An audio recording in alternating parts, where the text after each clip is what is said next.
창세기의 족보. 창세기는 전체적으로 10개의 족보로 구성되어 있습니다. 그래서 창세기는 족보책, 계보이야기라는 별명을 가지고 있습니다. 창세기는 성경 66권을 시작하는 책입니다.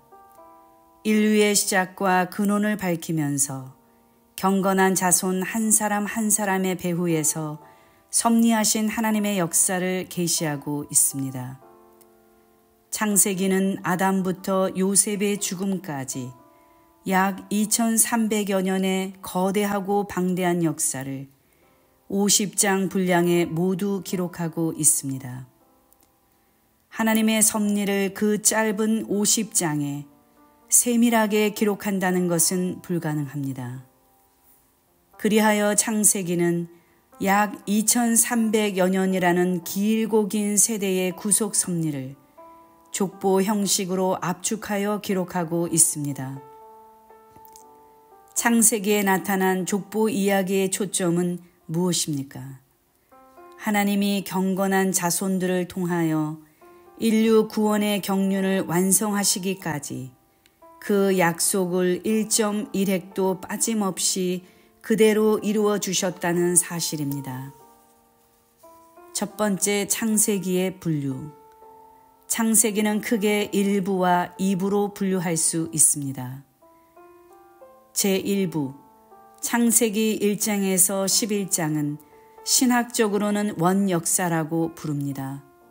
천지 창조, 아담의 창조와 타락, 가인과 아벨, 대홍수, 바벨탑 사건을 주 내용으로 하고 아담부터 시작하여 노아를 거쳐 아브라함까지 이르고 있습니다.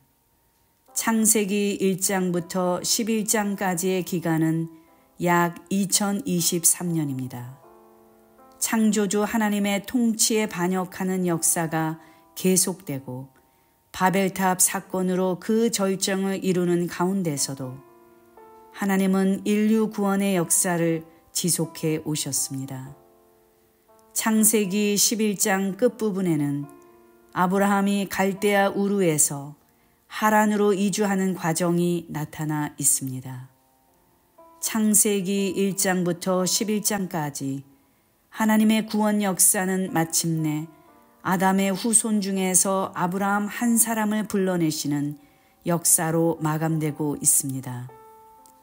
제2부, 창세기 12장에서 50장은 선민 이스라엘 민족의 태동기로서 아브라함, 이삭, 야곱, 요셉 족장들의 생애를 기록하고 있습니다.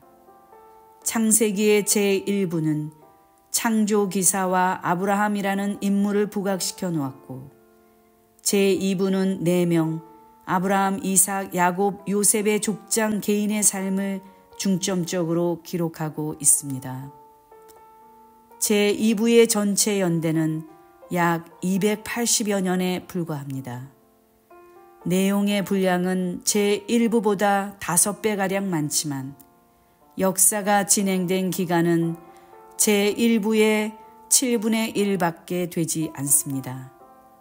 이렇게 볼 때 창세기 제1부는 족보를 통하여 많은 세대를 더욱 압축하여 기록하였음을 알 수 있습니다. 두 번째, 창세기에 나타난 10개의 족보. 창세기에는 10개의 족보가 나타나고 있습니다. 첫 번째, 하늘과 땅의 족보. 창세기 2장 4절 말씀. 천지에 창조된 대략이 이러하니라. 두 번째 족보, 아담의 가족 족보. 창세기 5장 1절. 아담 자손의 계보가 이러하니라. 세 번째, 노아의 가족 족보. 창세기 6장 9절. 노아의 사적은 이러하니라. 네 번째, 노아의 자손들의 족보. 창세기 10장 1절.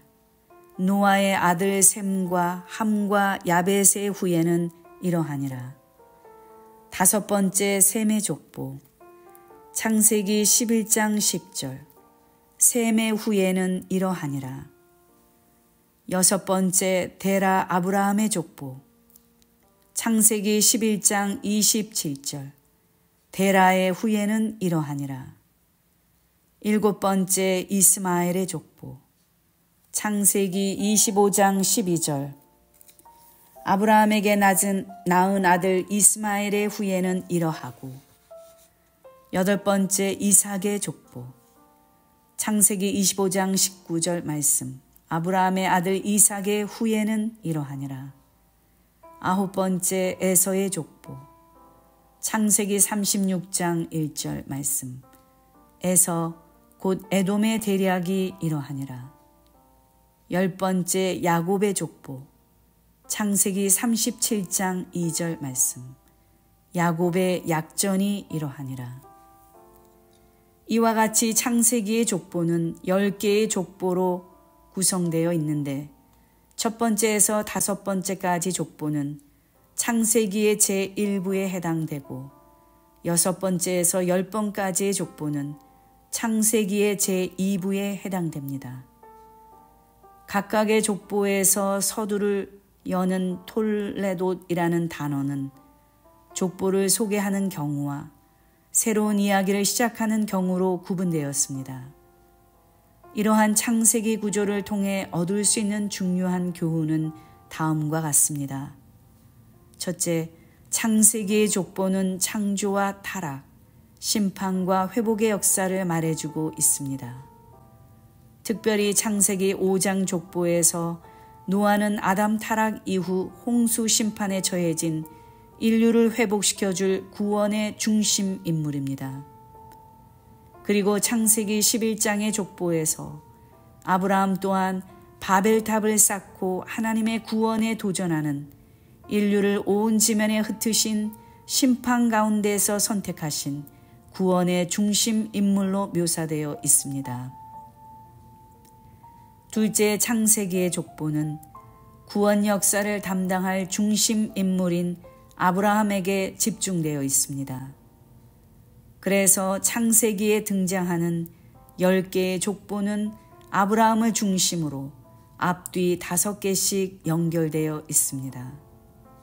셋째, 창세기 1장에서 11장은 성경 전체의 서론에 해당되는 부분으로 그 속에는 구속사의 시작과 끝이 다 포함되어 있습니다. 태고사에 나오는 족보는 단순히 한 인물의 가계도가 아니라 구속사의 뼈대를 제시해주고 있기 때문입니다. 세 번째, 세페르 톨레돗. 유구한 역사 속에서 세계 최초로 체계된 정립 발표. 창세기에 나오는 10개의 족보는 모두 히브리어 톨레돗으로 시작됩니다. 이 말은 대략, 계보, 사적, 후예, 약전으로 번역됩니다. 그런데 이 10개의 톨레돗 중 특히 창세기 5장 1절의 톨레돗 앞에는 히브리어에서 책을 뜻하는 세페르라는 단어가 함께 기록되어 짝을 이루고 있습니다. 즉 세페르 톨레돗입니다. 창세기 5장 1절. 아담 자손의 계보가 이러하니라. 위의 말씀에서 계보는 한자로 이을 계, 적을 보입니다. 그 뜻은 조상 때부터의 혈통이나 집안의 역사를 적은 책, 사람의 혈연 관계나 학문 사상 등의 계통 순서를 나타낸 기록입니다. 계보는 히브리어로 세페르 톨레돗입니다. 여기서 보에 해당하는 히브리어 세페르는 글, 편지, 두루마리, 책 등의 뜻을 가집니다. 다른 족보는 대부분 그냥 톨레돗이지만 창세기 5장 1절의 족보는 세페르 톨레돗이라는 것입니다. 이 사실 속에는 무슨 뜻이 담겨 있습니까? 창세기 5장의 아담의 계보는 단순한 인명 나열이 아니라 많은 분량의 내용이 담긴 책이라는 것을 강조한 것입니다. 이 자체가 하나의 완성된 기록물이며 구속사적인 관점에서는 일종의 법적인 효력을 지닌 하나님의 계약 문서책과 같다는 것입니다. 첫 사람의 족보에서 언급된 세페르 톨레돗이라는 말은 신약 마태복음 1장에 나오는 둘째 사람 예수 그리스도의 족보에서도 한 번 더 등장합니다. 마태복음 1장 1절 말씀. 아브라함과 다윗의 자손 예수 그리스도의 세계라. 그냥 톨레돗 족보가 아니라 세페르 톨레돗 족보책입니다.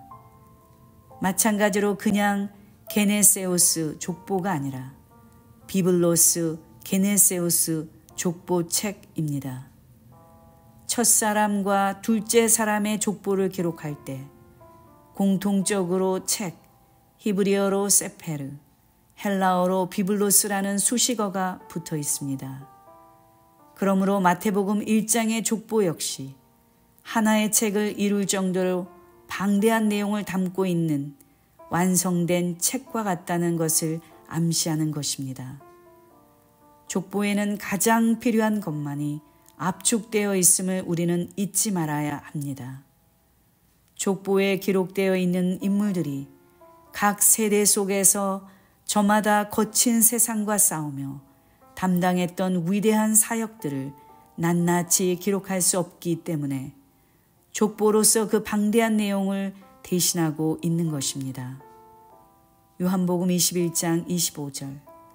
예수의 행하신 일이 이 외에도 많으니 만일 낱낱이 기록된다면 이 세상이라도 이 기록된 책을 두기에 부족할 줄 아노라. 그렇다면 족보에 있는 각 세대를 대표한 인물들이 외치고 있는 공통된 메시지는 무엇입니까? 무엇을 위해 그들은 그토록 외로운 싸움을 계속한 것입니까?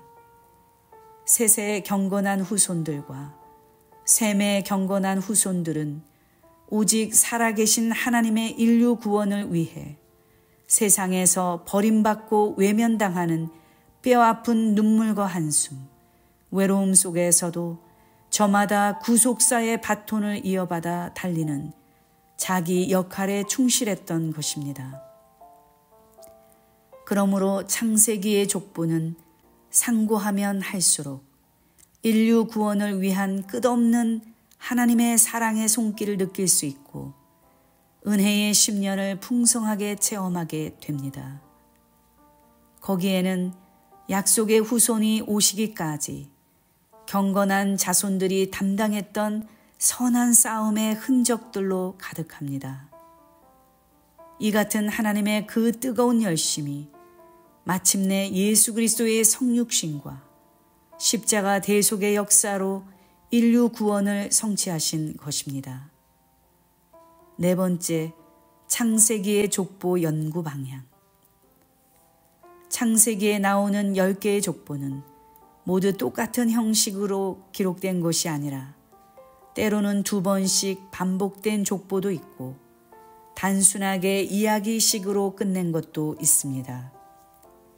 그 가운데 창세기 5장의 셋의 족보나 11장의 셈의 족보 같은 경우는 가장 전형적인 족보의 형식을 따라 자손의 이름과 나이까지 상세히 기록하였음을 볼 수 있습니다. 앞으로 우리는 창세기 4장의 가인 계열의 족보와 창세기 5장과 11장의 셋과 셈의 족보를 다음과 같은 방법으로 살펴볼 것입니다. 각 인물의 이름의 뜻. 이름은 하나의 구별짓는 기호이자 그 존재 자체를 가리키고 그 존재의 속성과 인격까지 내포합니다. 또한 평생 따라다닐 뿐 아니라 그가 죽은 이후까지 남겨지는 것으로 매우 중요한 의미를 지니고 있습니다. 예를 들어 야곱은 발꿈치를 잡은 자, 속이는 자라는 뜻이며 그의 바뀐 이름 이스라엘은 하나님과 겨루어 이김이라는 뜻입니다. 야곱의 이름이 바뀜으로 새로운 존재와 인격의 사람이 되었음을 나타내고 있습니다. 이름을 지을 때는 부모의 신앙이 자녀에게 100% 영향을 미치게 됩니다. 단순히 이름을, 그 이름을 소유한 자의 모습으로만 볼 것이 아닙니다. 자식의 이름을 짓는 부모의 소망과 기대가 그 시대상과 함께 담겨 있기 마련입니다. 그러므로 이름 하나만 가지고도 아주 폭넓게 그 인물과 시대상을 가늠해 볼 수 있는 것입니다. 시대를 대표하는 경건한 후손, 기도의 사람들이 아들을 낳았을 때 그들은 분명 자녀들의 이름을 가볍게 짓지 않았을 것입니다. 그 시대를 향한 하나님의 소원과 뜻을 깊이 헤아려 자식들의 이름에 담아 지었을 것입니다. 한 가정에 많은 자녀가 있을지라도 그 부모의 이름을 빛내고 영광스럽게 하는 자녀는 대대로 기념하여 가문의 자랑을 삼습니다. 경건한 자손들의 족보에 특별히 기록된 자들은 그 이름이 아직도 흐려지지 않고 있습니다. 이처럼 족보에 나오는 이름들 속에는 그 인물들의 시대상뿐만 아니라 더 나아가 시대를 관통하는 하나님의 구속사가 압축되어 있는 것입니다. 그러므로 아담의 계보 가운데 특별히 셋 계열에 기록된 자들의 이름의 뜻과 어원을 구속사적 입장에서 깊이 살펴보는 일은 아주 뜻깊은 일이 아닐 수 없습니다. 출생과 수명. 이는 족보 속의 인물들이 언제 태어나서 얼마만큼이라다가 언제 죽었느냐 하는 것입니다. 이것은 족보에 있어서 기본적인 문제입니다. 나이는 그 사람이 살던 시대와 역사성을 반영합니다. 그러므로 우리는 그들이 출생하게 된 시대의 종교적, 사회적인 배경, 그리고 그것이 그들의 수명에 어떤 영향을 미쳤는지도 살펴보아야 할 것입니다. 윗세대와 아랫세대의 긴밀한 관계, 출생과 수명을 살펴본 후에 그들이 살다 간 횟수가 구체적으로 어느 시점까지 망라하고 있는지를 보아야 합니다. 각 족장들이 언제까지 살았는지를 계산하므로 윗세대와 아랫세대들의 연관성을 살필 것이며 동시대에 과연 어떤 족장들이 같이 살았는지를 살펴볼 것입니다. 이것을 통하여 우리는 하나님의 구속사적 경륜이 윗세대에서 아랫세대로 어떤 경로를 통하여 전달이 되었는지를 밝힐 수 있을 것입니다. 특별히 제1시조인 아담이나 제2시조인 노아가 각각 그 직계의 후손들과 얼마 동안 같은 시대를 살았는가 하는 것을 살펴볼 것입니다. 이 과정을 통하여 지금까지 미처 알지 못했던 중요한 사실들을 발견하고 그 속에 깃들인 구속사적 섭리를 깨닫게 될 것입니다. 한 인물의 출생과 수명을 통해 윗세대와 아랫세대의 긴밀한 관계를 세밀하게 통찰하게 되면 그 속에 기록된 모든 연대 역시 장차 여자의 후손으로 오실 메시아에 집중되고 있음을 확인하게 됩니다. 장차 메시아가 어떻게 오실지에 대한 점진적 계시. 성경에는 전 구속 역사의 주인공이신 예수 그리스도가 점진적으로 계시되어 있습니다. 족보를 기록하고 있는 그 형식과 족보에 기록된 그 이름 속에는 다음 세대에 전개될 예수 그리스도를 통한 구속 약속의 성취에 대한 기대와 소망이 담겨 있습니다. 그것이 구속사에 대한 시야를 더욱 확장시켜 줄 것입니다. 예를 들어 아담은 에녹과 무두셀라를 통해 노아와 연결되고 있으며 노아는 셈과 에벨을 통해 아브라함으로 연결되어 있습니다. 이들은 그들의 시대에서 예수 그리스도를 통해 성취될 구속 역사의 분수령이 되고 있는 것입니다. 중요한 인물에 대해 덧붙여 있는 설명. 족보 속에는 일정한 형식을 깨뜨리고 특별하게 덧붙여진 설명들이 눈에 띄입니다. 이 내용들이 중요한 분기점을 이루면서 구속사의 주인공 되시는 예수님을 더욱 뚜렷하게 부각시키는 역할을 하고 있습니다. 예를 들면 같은 족보 안에서도 다음 인물들에 대해서 특별한 설명이 덧붙여져 있습니다. 창세기 4장 가인의 족보, 가인과 라멕, 창세기 5장 셋의 족보, 아담, 에녹, 라멕, 노아, 창세기 10장과 11장 셈의 족보, 셈, 에벨, 벨렉, 아브람. 따라서 족보에 나열되어 있는 인물 가운데 위 목록에 있는 인물들은 특별히 관심을 기울여 보아야 합니다. 족보가 언급되고 있는 앞뒤 시대적 위치. 성경에서 족보가 등장하는 시점은 구속사적으로 매우 큰 의미가 있습니다. 족보는 새로운 구속사적 전환점, 분기점을 맞이할 때마다 정리되었기 때문입니다. 성경의 족보는 가장 중요한 인물을 나중에 기록하면서 그 인물을 기점으로 새로운 세대가 시작됨을 암시하고 있습니다. 이런 점에서 족보의 시작과 마지막에 기록된 인물은 구속사적으로 의미가 깊다고 할 수 있습니다. 예를 들면 천지 창조의 대략, 족보라는 뜻에서 처음 언급되는 아담, 10대 마지막 인물 노아, 노아 이후 마지막 인물 데라와 그의 아들 아브라함, 야곱의 약전 가운데 요셉의 경우입니다. 창세기의 족보는 하나님이 전개하시는 구속사를 한눈에 볼 수 있게 한다는 점에서 매우 의미가 깊습니다. 앞으로 족보를 살펴볼 때 이와 같은 사실들을 염두에 두고 하나님의 구속사와 긴밀한 상관성을 찾아 주목해 나갈 것입니다.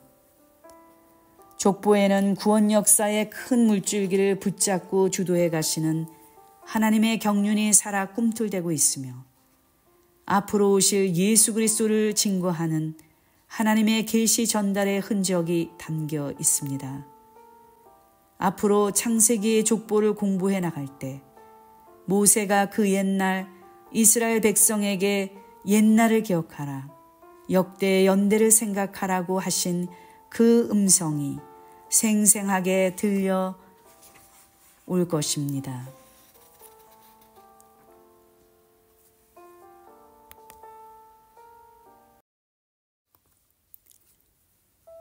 창세기 족보의 연대. 첫 번째, 성경 무호적 관점. 오늘날 일부 현대 신학자들 가운데 성경에 오류가 있다고 생각하는 경향이 점점 늘어나고 있습니다. 그러나 성경은 살아계신 하나님의 말씀으로 완전하고 정확무오한 계시의 책입니다. 정확무오하다는 범위는 성경 전체에 해당됩니다. 이러한 관점에서 성경에 나오는 족보 역시 정확무오한 하나님의 말씀입니다. 각 족보에 등장하는 인물들과 그들의 생애, 그리고 거기에 나타나는 연대들까지 오류 없이 기록된 것입니다. 물론 성경에 나오는 여러 족보들 가운데는 중간에 생략된 부분도 있습니다. 예를 들어 마태복음에 나오는 예수 그리스도의 족보에 생략된 부분이 있습니다. 마태복음 1장 8절에 요람과 우시야 사이에 아하시야, 요아스, 아마샤 세 왕이 빠져 있습니다. 또 마태복음 1장 11절에서 요시야 다음에 여호아하스와 여호야김이 생략되어 있고 여호야긴 다음에 시드기야도 생략되었습니다. 그 이유는 마태복음의 족보가 연대 측정이나 완전한 역사적 기록을 목적으로 쓰여진 것이 아니기 때문입니다. 마태는 기록 목적상 불필요한 이름들을 생략하고 각 시대의 중요한 인물들로만 14대씩 구성하여 총 42대를 기록한 것입니다. 이것을 마태복음 1장 17절에서는 그런즉 모든 대수가 아브라함부터 다윗까지 14대요. 다윗부터 바벨론으로 이거할 때까지 14대요. 바벨론으로 이거한 후부터 그리스도까지 14대라고 말씀하고 있습니다. 그러므로 우리는 성경에 나오는 족보가 완전 무오한 하나님의 말씀이라는 토대 위에서 그 모든 기록이 연대기적으로만 기록된 것은 아니며 때때로 하나님의 어떤 뜻을 전달하기 위하여 중간에 생략된 경우도 있다는 것을 인정해야 합니다. 두 번째, 창세기 5장과 11장 족보의 연대. 창세기 5장과 11장에 나오는 족보는 아담부터 아브라함까지 20대 족장들에 대하여 기록하고 있습니다.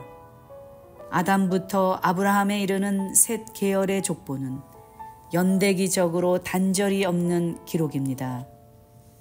창세기 족보를 연구한 모리스는 아담부터 10대인 노아까지 10대 족장들의 출생 연도와 사망 연도를 성경에 나온 기록을 근거로 계산하였습니다. 그는 이 기록 가운데 어떤 시간에 공백이 있다거나 아니면 일반적인 연도가 아닌 다른 연도를 가리킨다고 생각할 하등의 이유가 없다. 이 기록은 완전히 합리적이고도 사실 그대로이며 약속된 계보를 제시하는 데 필요한 연대적인 골격을 제공하기 위한 것임에 틀림없다고 말하였습니다. 미국의 구약학자 프리먼은 창세기 5장과 11장의 족보가 중간에 공백이나 끊긴 곳 없이 지속적이라는 견해를 가지고 있습니다. 그는 Journal of Creation에서 여러 현대 신학자들은 창세기 5장과 11장의 아담부터 아브라함까지의 족보에 나오는 이름과 숫자가 빠짐없이 정확히 일치한다고 주장한다.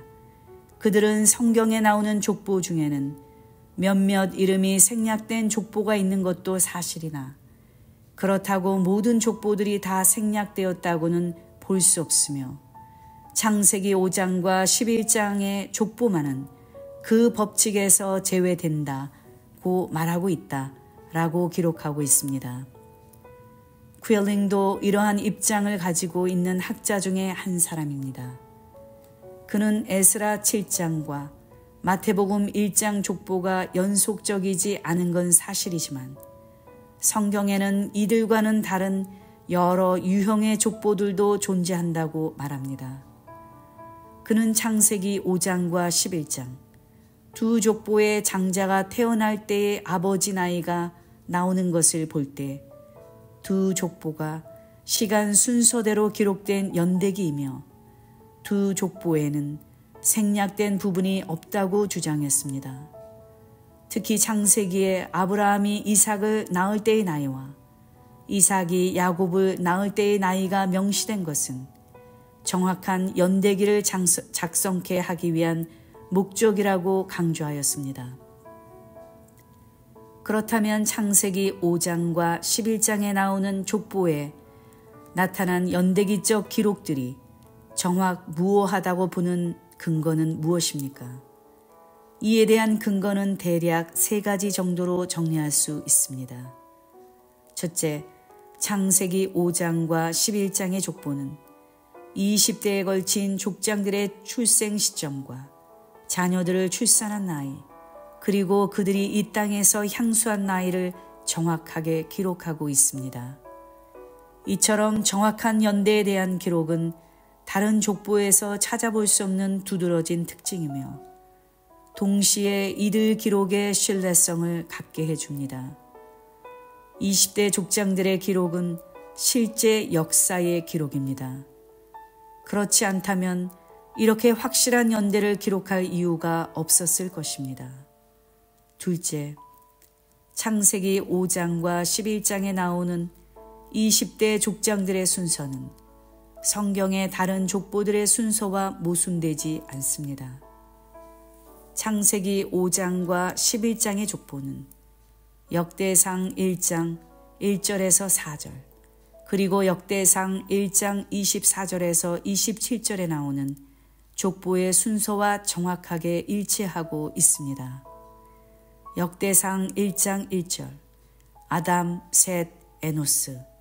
역대상 1장 2절 게난, 마할랄렐, 야렛. 역대상 1장 3절 에녹, 무두셀라. 역대상 1장 4절 라멕, 노아, 셈, 함과 야벳.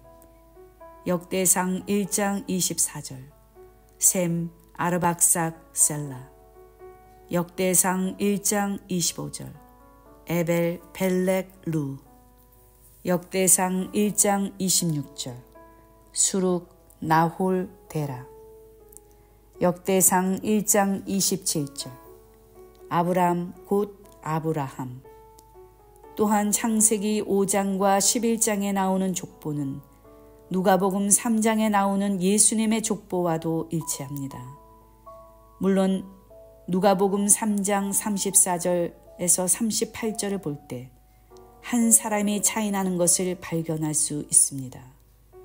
그것은 아박삭, 아르박삭과 살라, 셀라 사이에 창세기 11장의 족보에는 없는 가이난이 삽입된 것입니다. 그러나 가이난은 연대 계산에는 아무런 문제가 되지 않습니다. 그러므로 연대 계산에 공백이 있다는 확실한 증거가 나오지 않는 한 히브리어 본문에 의거하여 연대 계산을 하는 것이 왜곡 가능성이 높은 여타의 역사적인 자료나 추정에 의거하여 연대 계산을 하는 것보다도 월등히 정확한 것입니다. 셋째, 마태복음에 나오는 족보와 창세기 5장과 11장에 나오는 족보는 서로 별개의 족보입니다. 마태복음 족보에 나오는 내용이 성경의 다른 역사적인 기록들과 비교할 때 빠진 것들이 많이 있는 것은 사실입니다. 그 이유는 족보를 역사적 혈통대로 기록한 것이 아니라 성령의 감동하에 구속사의 실현을 강조하려는 의도로 기록했기 때문입니다. 마태복음 족보는 예수 그리스도를 통하여 구속사의 절정을 이루기까지 하나님의 구속 활동을 부각시켜주는 인물들을 중심으로 14대씩 3기로 나누어 기록하고 있습니다. 마태복음에서는 성경의 족보를 역사적으로 다 기록하지 않았습니다. 마태는 유대인들을 대상으로 그들이 예수가 메시아 되심을 이해하고 잘 받아들일 수 있도록 예수 그리스도의 족보를 아브라함부터 시작한 것으로 보입니다. 이로 볼 때 마태복음 족보는 역사적인 출생과 후손들에 대한 기록이기보다는 믿음의 혈통이 어떻게 이어져 왔는가에 초점을 맞춘 것입니다. 이처럼 구속사적 의도로 기록된 마태복음의 족보를 근거로 창세기 5장과 11장의 족보의 역사성과 정확성을 의심하는 것은 타당하다고 볼 수 없습니다. 창세기 5장과 11장의 족보를 본문 그대로 받아들이고 정확하게 연대를 따져볼 때 다시 한번 성경의 무오성과 그 심오한 영적 세계의 깊이와 향기에 심취하게 될 것입니다. 세 번째, 연대 계산의 기준점. 성경에 수많은 족보가 나오지만 성경 인물들의 출생이나 사망에 관한 연대가 매번 등장하지는 않습니다. 그러므로 하나의 기준점이 필요합니다. 성경에 정확하게 언급된 연도를 기준으로 앞으로 나아가기도 하고 뒤로 돌아가기도 하면서 따져가다 보면 하나의 모범적인 연대표를 작성할 수 있습니다. 이러한 연대표 작성을 위한 성경적인 기준점이 출애굽 연도입니다. 출애굽 연도는 주전 1446년입니다. 출애굽 연도는 그 이전의 족장들의 생애를 연도별로 계산하는 데 있어서 중요한 기준이 됩니다. 성경에서 출애굽 연도를 계산하는 시초는 열왕기에서 발견할 수 있습니다. 열왕기상 6장 1절에서 이스라엘 자손이 애굽 땅에서 나온 지 480년 이후 솔로몬이 이스라엘 왕이 된 지 4년 15월 곧 2월에 솔로몬이 여호와를 위하여 전 건축하기를 시작하였더라고 말씀하고 있습니다. 역대하 3장 1절과 2절에서는 솔로몬이 예루살렘 모리아 산에 여호와의 전 건축하기를 시작하니 그곳은 전에 여호와께서 그 아비 다윗에게 나타나신 곳이요 여부수 사람 오르난의 타작마당에 다윗이 정한 곳이라.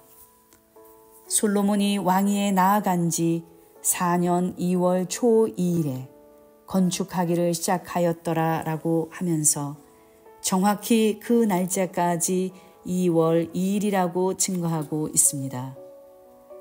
솔로몬이 이스라엘 왕으로 즉위한 것이 일반적으로 알려진 주전 970년이며 솔로몬이 예루살렘 성전 건축을 시작한 때는 왕이 된 지 4년으로 주전 966년입니다.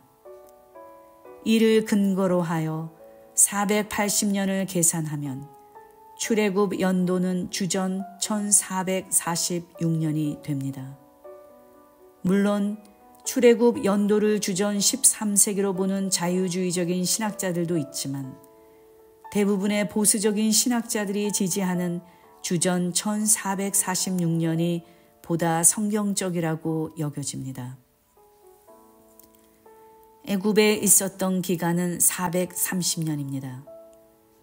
출애굽기 12장 40절과 41절에서 이스라엘 자손이 애굽에 거주한 지 430년이라 430년이 마치는 그날에 여호와의 군대가 다 애굽 땅에서 나왔은즉 이라고 말씀하고 있습니다.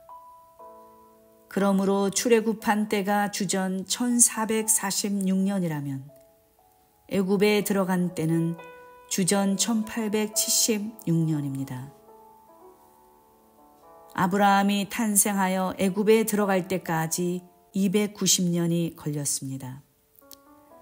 아브라함은 100세에 이삭을 낳았습니다.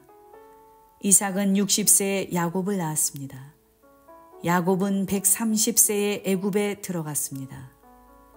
그러므로 아브라함이 탄생하여 야곱이 애굽에 들어갈 때까지는 290년이 걸렸습니다.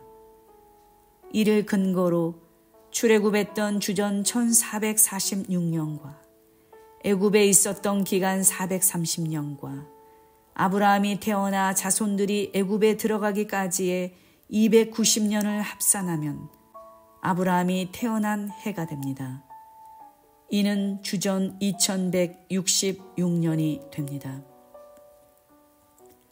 계산을 하면 주전 1446년 더하기 430년 더하기 290년은 주전 2166년.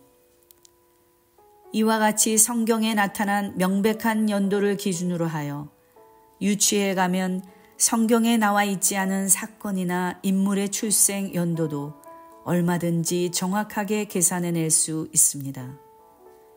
아담에서 아브라함에 이르는 20대에 걸친 족장들의 연대표를 정리하면서 이제 그 마지막인 아브라함의 출생 연도를 발견하게 되었습니다.